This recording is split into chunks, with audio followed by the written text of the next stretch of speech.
Brother Hyles, I know that the Lord led you to have the Navy serve a former Marine Corps officer like that.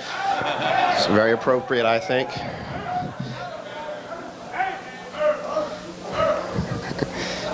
If you don't know what that means, ARA means hello, how are you? Glad to see you. Do you have any money? My bottom's sore. Just all kinds of stuff. Amen. The idea that I'm to present to you is not a new idea, but it's an idea that needs to be more fully implemented in our churches. The idea that I have to present to you is, it's not novel per se, but we need to go back and do something with it. The best way for me to present this idea to you is just to give you a little bit of testimony. In 1982, my pastor came to my wife and I. We were volunteer staff members at our church serving in the military ministry, and he said, "Brother Fisher, I'd like to send you to pastor's school, you and your wife. I'll pay your airfare. I'll pay your registration. I'll find you a place to stay. I want you to go back for a week. I want you to learn. In fact," he said, "I want you to fly back on Saturday, and I want you to see the church in action. I want you to be there on Sunday, and I want you to be at Sunday school, and I want you to stay for church, and I want you to watch the invitation. I just want you to soak it all up." Now, Brother Hyles, I'd like to tell you that I came the first year for spiritual reasons, but I'm just one of those guys that can't pass up freebies. Do you know what I'm saying? And we came.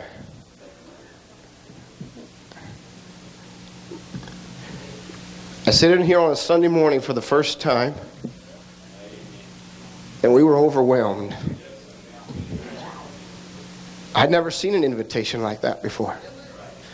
We sat right up there and watched them baptize and baptize and baptize and baptize. When it was all over, we stayed up there for junior church and we watched Ray Young preach. By the way, I'm not Ray Young.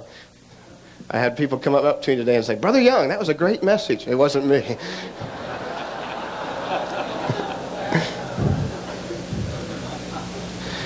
We stayed for the pastor's forum that night. And on Sunday night, Brother Hyles said, "I just want to honor those who've been working in our church for over 20 years.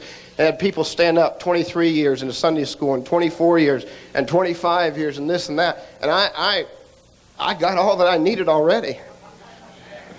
Pastor school hadn't even started. On Tuesday night, Brother Hyles preached a message. And I remember hundreds came forward, and I was one of those. And right over here, I kneeled down. About 45 minutes later, I got up. The service had already been dismissed for about 20 minutes. I looked around the auditorium, and I needed to find my pastor. You don't understand, that night, there were literally hundreds and hundreds of men laying in the aisles crying for God's power, laying all over this place. As 10 years ago, and I'll never forget it. I found my pastor, and I said, "Pastor, I want to tell you something. Tonight at the altar, I made a promise to God. If God wants me to, I'll live and I'll die at the Lighthouse Baptist Church as a volunteer staff member. I'm not going anywhere."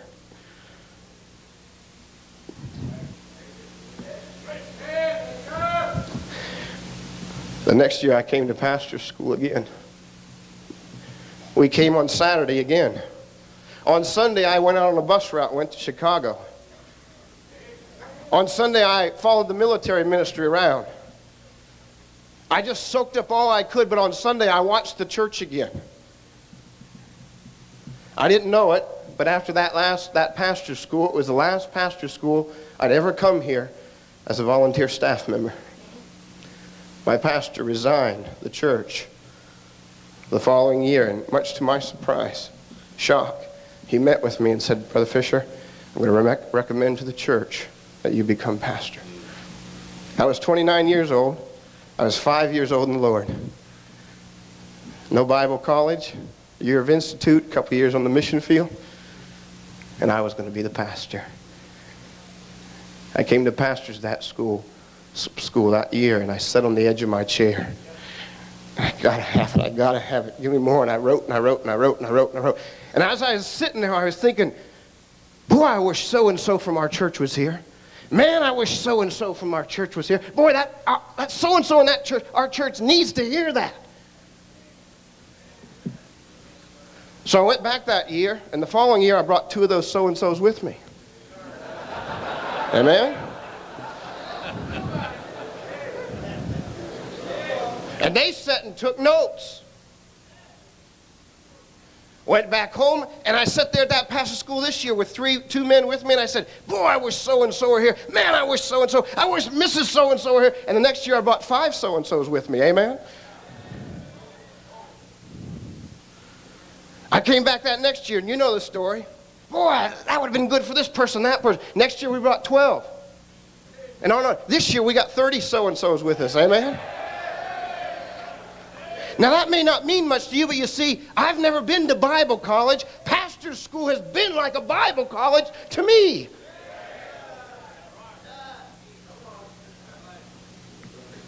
I come for a freshening. I come to learn something new every year. And I'm never disappointed. Brother Hyles, when we walked in this year and went through registration, the combination of what our church put out and what our people privately put out, it already cost us $10,000 as a church and as people just to get here. That's not flying first class. That's washing dishes in the back of the airplane. Amen? Now somebody says $10,000, you mean the church and the people, it cost them that much just to get here and the registration and everything? Yeah. Somebody says, man, that's a lot of money. Corporate businesses spend more than that. I was in business, and they would send us for a weekend of partying before I was saved. And they'd spend 5 times that much and accomplish nothing. This is what we're doing is much more important than what we were doing in the secular business world. Put a price on this, man. Next year, I'm planning on at least 15 grand. Maybe we'll bring 45 so-and-sos. You say, what's the idea?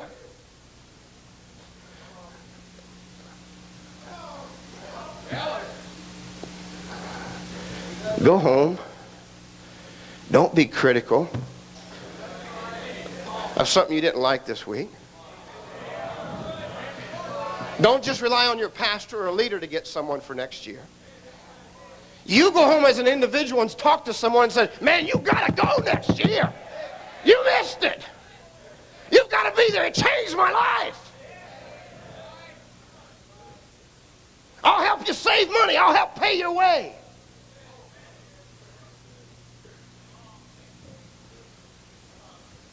I mean, this is a commitment to us. Brother Hyles, we canceled school this week. It's spring break for us. So our teachers could be here. We've got people in the church setting babies. I had to think who was going to run the church while we were gone.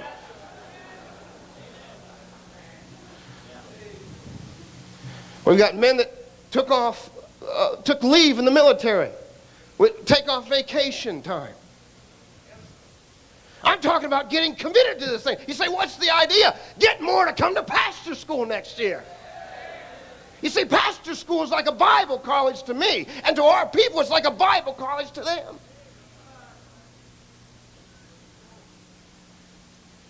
How are you going to duplicate what we've seen?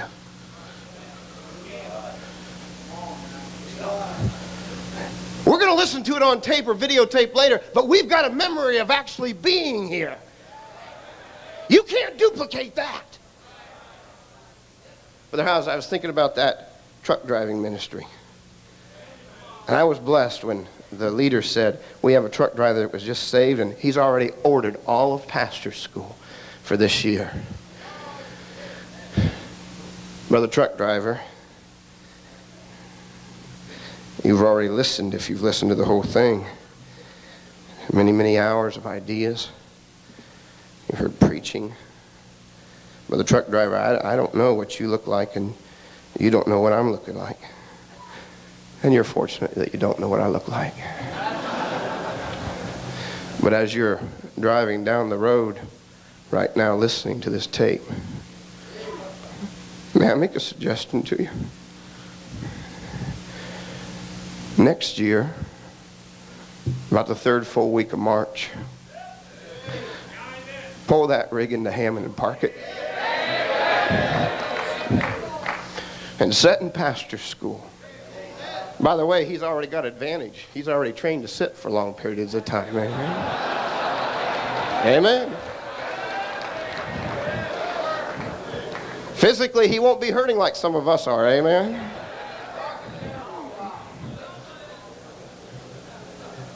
But brother truck driver, I want to tell you something. You heard that message on Tuesday night, but you should have been here. You heard the message on Wednesday night by Brother Lacey and Brother Gibbs, and you heard the singing, but you didn't see the waving of the Bibles. You didn't hear the noise. You weren't part of the excitement like we were. And brother truck driver, you missed last night's invitation. Brother truck driver, if you would have been here, I really think that you would have walked down the aisle of that invitation.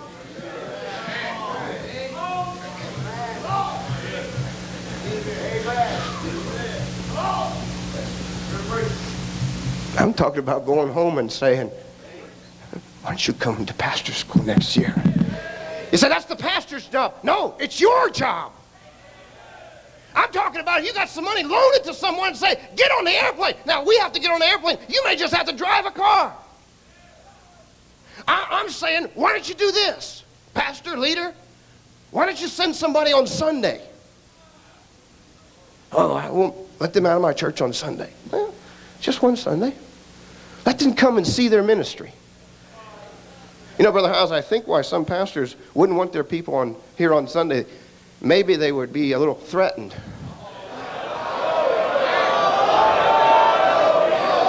Amen? They might think that the person would get twinkle dusted with what's going on around here and want to come and join this church. Hey, let me just remind you, we're all working for the same employer.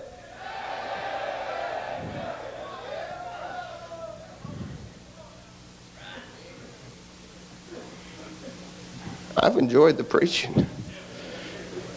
Brother Hyles, I thought if I could only one time have all the people that for the last 10 years that I've been here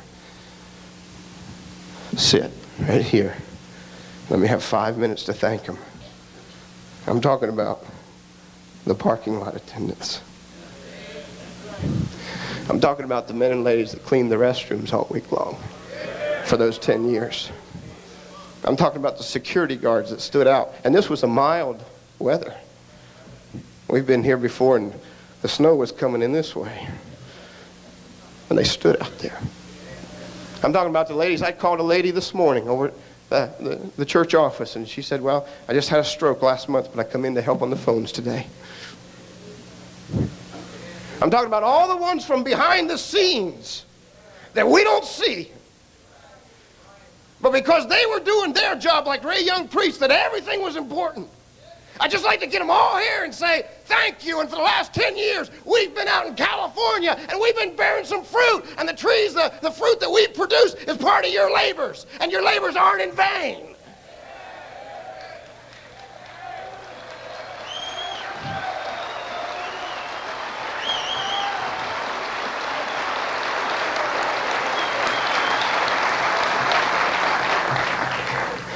But they'll get what's coming to them later. The Lord won't forget them. I just like to say to them, you know, let me tell you that after all the preaching and everything, you know what impacted me the most? Your commitment. I saw your commitment. And your commitment made me more committed. How are you going to duplicate that by tape? How are you going to duplicate that by video? I'd like to sit them all down, Brother Hyles, and say, because of you. And the 30 so-and-sos. Last November, we had 1,841 in a service. We had over 400 saved. And Mr. Parking Lot Attendant and Mr. Security Worker and Mr. Telephone Operator, and all the rest of you, over half of those that were saved, almost half were adults. And we baptized over 60 adults in an outside portable baptistry. And you had a part in all that. The greatest endorsement that we could give to Brother Hyles is to bring people to pastor's school. Brother Hyles, I have to be honest with you. The primary reason that I came to pastor's school this year was not because of our friendship. Although, I think you know I've tried to be your friend. But the primary reason I came, and the primary reason I brought more, was the judgment seat of Christ. The judgment seat of Christ. This pastor's school has been like a Bible college to me. There's no way that we would have done what we've done.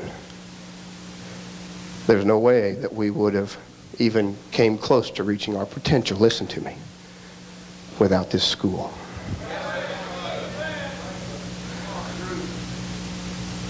There's no way that our church could have reached its potential, and we're not there yet, without this school. And I'm not just saying that to say it. Hey, I didn't come here to be seen. I didn't come here to win a prize. I came here to press towards the mark. And I brought others. And I'm going to go back and we're going to get others. I've already made a list. When I get home, I'm going to see them by next week. I'm going to say, I want you to plan on coming to pastor school next week or next year. And to some of them, I'm going to say, and I want you to go on Saturday because I want you to see the church on Sunday. Stay out of their way on Sunday. Let them do their thing. Just sit in the back and watch. You say, I disagree with that. I don't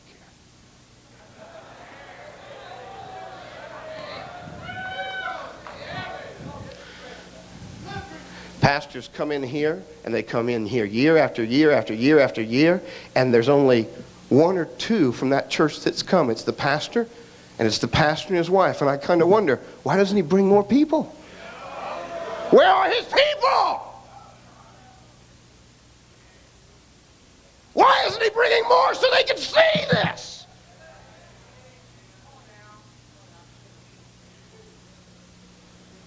Maybe it's because of the preaching like we heard last night.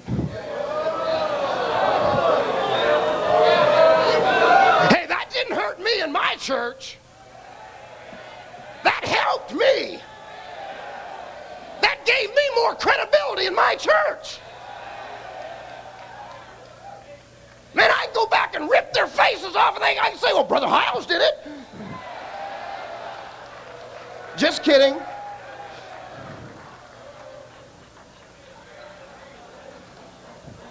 I don't have to worry about losing any members that I brought.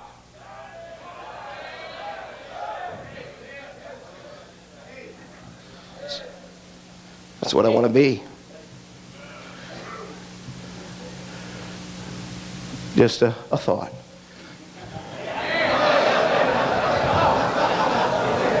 Next year, why don't you bring somebody with you? Why don't you pay their way? Why don't you let somebody babysit your children? Hey, we left 6 at home. They're doing fine, I think.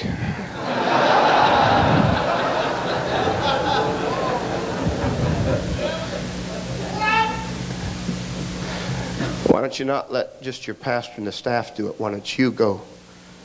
Ladies, why don't you find another lady and say, man, you got to come with me next year. You have to come. You must. You say, why? Because we'll all give an account of the things we've done in our bodies. We're all standing before the judgment seat of Christ. And we are his workmanship created in Christ Jesus unto good works. You know what I found? My Bible says I'm supposed to take the things I've heard and go back and commit them to faithful men who'll be able to do what? Teach others. I found that if I sit here and write notes and write notes and write notes and then go back and have a big meeting, that there's something missing. They can't see the commitment of the people at this church. So I just decided to bring them with me.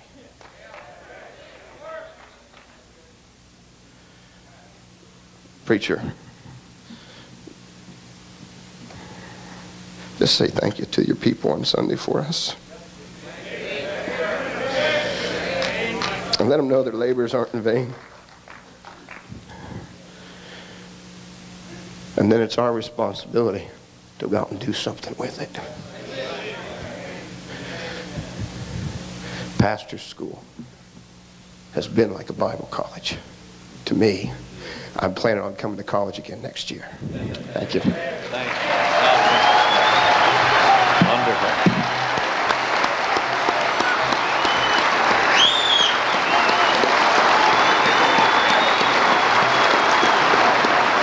Thank you. If you might want to stretch a while. Keep on standing. Hey, by the way, don't forget that name, Doug Fisher. You'll be hearing it often. Don't forget the name. You'll be hearing it years to come. You'll be hearing it. One of the hardest jobs this week for anybody has been those men right up there in that PA room. You keep all these mics for all these groups and everything, and especially that deal Wednesday night when the folks came down with all those counterfeit Bibles and so forth. Those guys have done a yeoman's work, and so God bless you, fellas. And by the way, these are not temperamental PA men. These are cooperative, gracious, kind PA men. And of course, nothing gets you upset quite as much as if something doesn't work right, and you grab that telephone and push that number 5 button and say, turn it up, turn it up, turn it up. And they never complain about it. Just servants, that's what they are. Thank you. Be seated, please, if you will.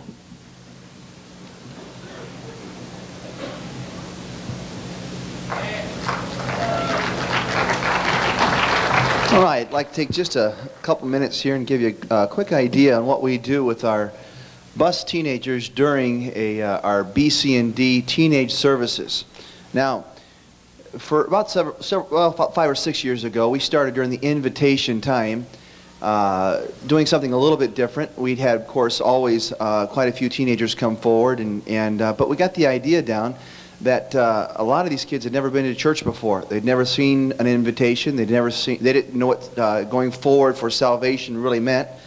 So in our 3 services that we run down the street about a block and a half for teenagers, we'll have on any given Sunday 500 or 600 down there. We've had up to 1,300 on a big Sunday. But on an average Sunday, we'll have in one service alone 40, 50 visitors. Now, these visitors never seen an invitation, most of whom are unsaved. And during this time, they'll just remain in their seat if we do not figure out some way to get them out and talk to them about their salvation. So here's what we do. At the invitation time, we ask everyone to remain seated. I don't ask them to stand. And everyone stays seated. That way, my workers can all, when I ask them to bow their head and close their eyes, my workers can all look around. Then when I ask how many of them are saved and know for sure they're on their way to heaven, and they raise their hand, my workers can see whose hands are not raised. Then when I ask for how many of you, if you were to die right now, you don't know for sure you'd go to heaven, those that raise their hand, my workers can see them. Now, most of those kids will not come forward on their own because they don't know why they're coming forward. They don't, and seriously, they don't know if they're supposed to give money. They don't know if they're going someplace that they're not sure of. They have no idea what the invitation is all about. So what they do is I give them an opportunity to come forward. After that, then I ask my workers to go to all the visitors and greet them and say howdy to them. And at which time I then ask for anybody who is here for the very first time today to raise their hand. Now, the kids who raised their hand for salvation, that have not come forward, most all of them are visitors. And then anyone else who did not raise their hand for salvation because maybe they didn't understand the question. They raise their hands and my workers go to them directly. They greet them, they say, hi, how you doing? We're glad to have you this morning. So glad that you came to Sunday school and church. But let me ask you a question. If you were to die right now, do you know for sure you'd go to heaven?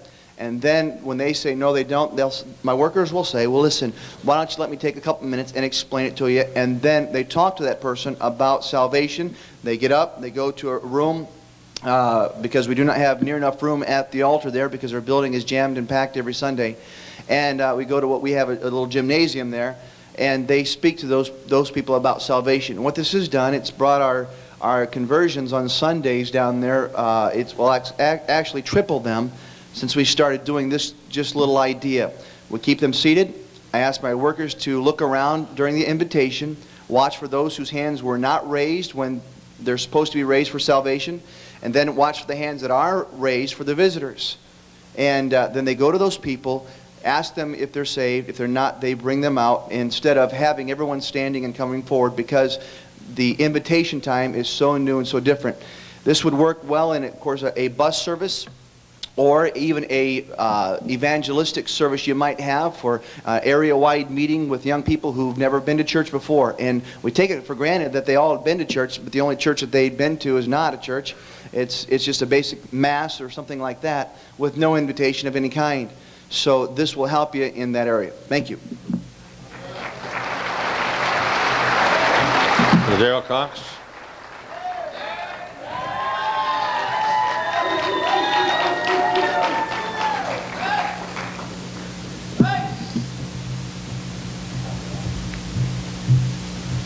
We just may have saved the best for last.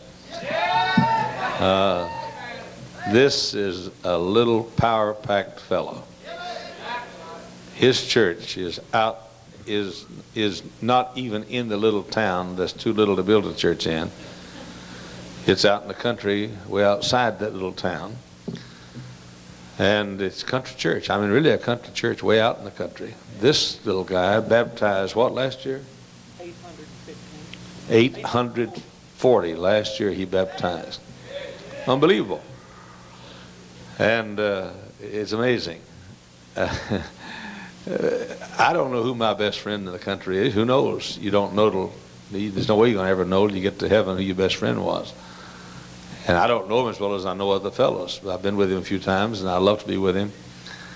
But I believe this is the guy that would fight for me the quickest. I mean, because he's hot-tempered. And he used to be a boxer. And he knows how to fight. And he's got a short fuse. So whether he's my best friend in the case of a fight or not, don't know, but he'd be the first one to not punch somebody out, I'll tell you for sure. A wonderful little guy. His church is located not far from South Carolina. In fact, he's just a little bit north of South Carolina.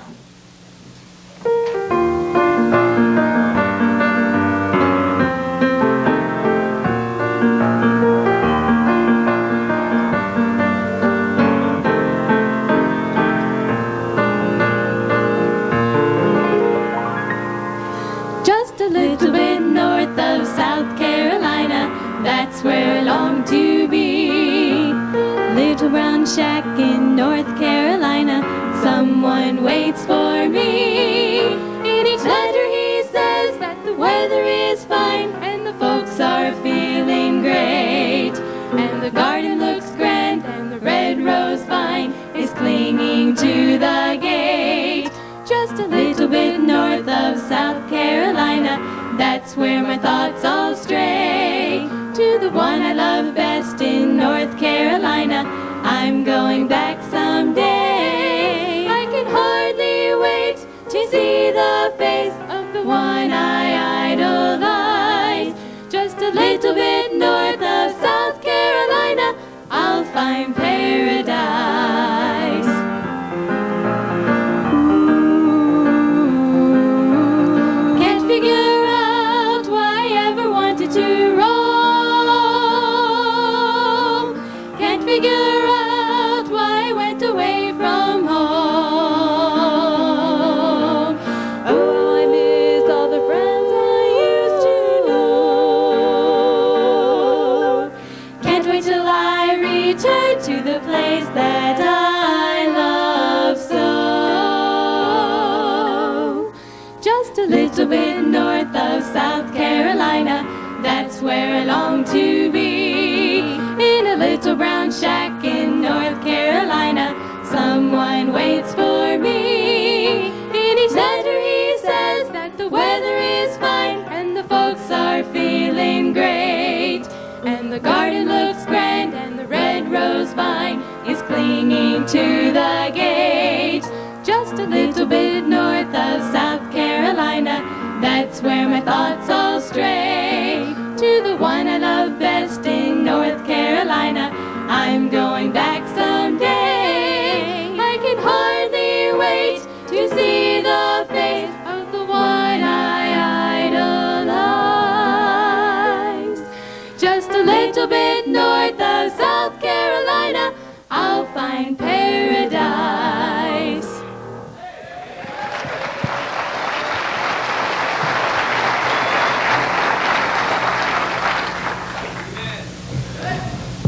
Let me say it's a blessing to be here today, and I never dreamed I'd ever stand here, and really I appreciate and love Dr. Jack Hyles more than he'll ever know. He asked me to speak today on how to baptize 815 people in a country church. I thought about it after Brother Eddie Lapina called me. He's the one who contacted me, and I sat there and thought about it a little bit. And really, to be honest with you, it can all be summed up in one word. It's W-O-R-K. It's just you'd have to work, and you know, there's been so many hundreds of good ideas this week here. Hundreds of them. Just hundreds of ideas. Just hundreds and hundreds of ideas. But unless you take some of these ideas and go back home and start to work on them, it's just not going to help you a bit. So it's just like our brother said, Brother Fisher just said, it's a school. And when you come here, you have to take advantage of everything you see, watch everything, and boy, what a school. But let me just give you some things. Proverbs 29, verse number 18 says, where there is no vision, the people perish.